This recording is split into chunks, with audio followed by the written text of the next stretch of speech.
Hi, I'm Chris from Tom's Outdoors. Today I'm going to go through what we do in store to fit a backpack and some of the things that you might be able to look at home if you're fitting yourself, if you're bought online.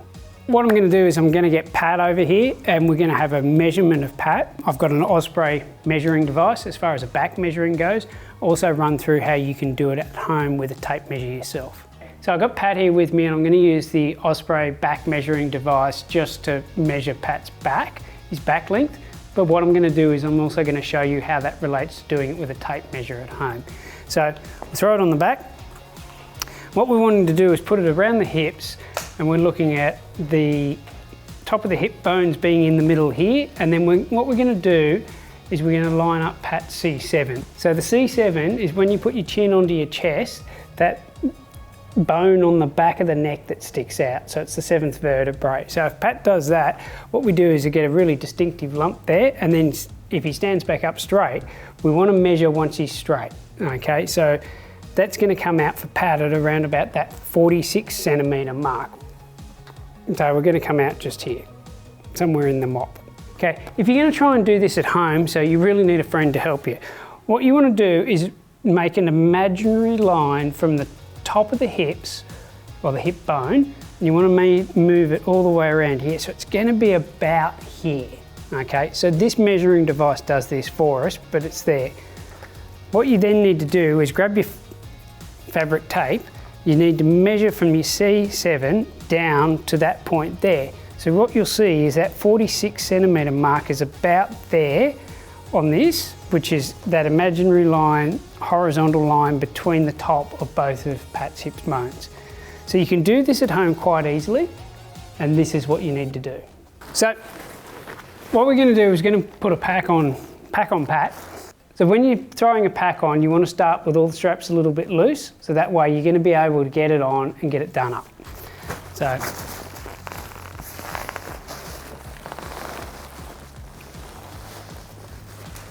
okay, so we're going to start down around the waist.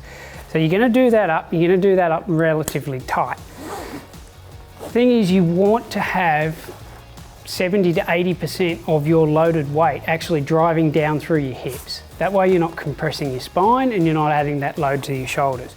Your shoulders are there to stabilise the load and stop it from disappearing back and dragging you backwards. So you're going to do the hip belt first, and then we're going to tighten up these shoulders so it's comfortable, and Pat spins to the side a bit. We're then going to tighten up the load lifters to bring it in, okay, and that's about all we need to on this pack at the moment. Then you're going to do up the sternum strap across the front. Now, people have got a bit of a habit of over tightening the sternum strap, and then what's that doing is trying to pull all your chest in. You only want to have a little bit of compression on it, just so it stops from pulling your shoulders back out. Now, what we're looking at when we're looking for a good pack fitting is we're looking for the pack being comfortable around the waist. So you don't want it to be sitting too low and interfering with your legs as you're walking. You don't want it to be uncomfortable through here, and you want it to be sitting nice on your belly. So we've got this fairly well fitted. The next thing we're looking at in a store situation is we're actually looking for a nice curve over these shoulders. So what we can see is that Pat's shoulders here are fairly well lined up with the back length, and the load lifter straps, which don't really lift the load, if anything they tilt the load, maybe they should be called load tilters, have got a nice angle on them that's about 45 degrees. So that's going to leave all this load in a really nice position on Pat's back there. Now, a lot of packs do come with a little bit of micro adjustment, so if they're not a fixed length. So this Osprey here is a small to medium in size. Typically when a pack manufacturer is talking about a pack with adjustability, you can actually adjust the length of the back. So on this one, there's quite a large range here, so you can fine tune your fit. So really important initially to do a fit and see whether A, it's too long or it's too short, and then adjust after that. Doing a pack fitting is really quite simple, and doing it at home is really pretty easy. Key things to remember is to look at from that C7 to the centre of the top of the hip bones. And that'll give you an accurate back measurement to start with. Once you've got that, you're going to be able to check the manufacturer's tables to see what they recommend as far as the pack size. Then when you get it, it's a matter of loading it up, putting a bit of gear in it, putting it on the hips, checking that the shoulders are all nice and that you've got enough adjustability that it's going to sit there really nice on your torso. If you're going to walk for 5-8 hours a day, you do need a comfortable pack.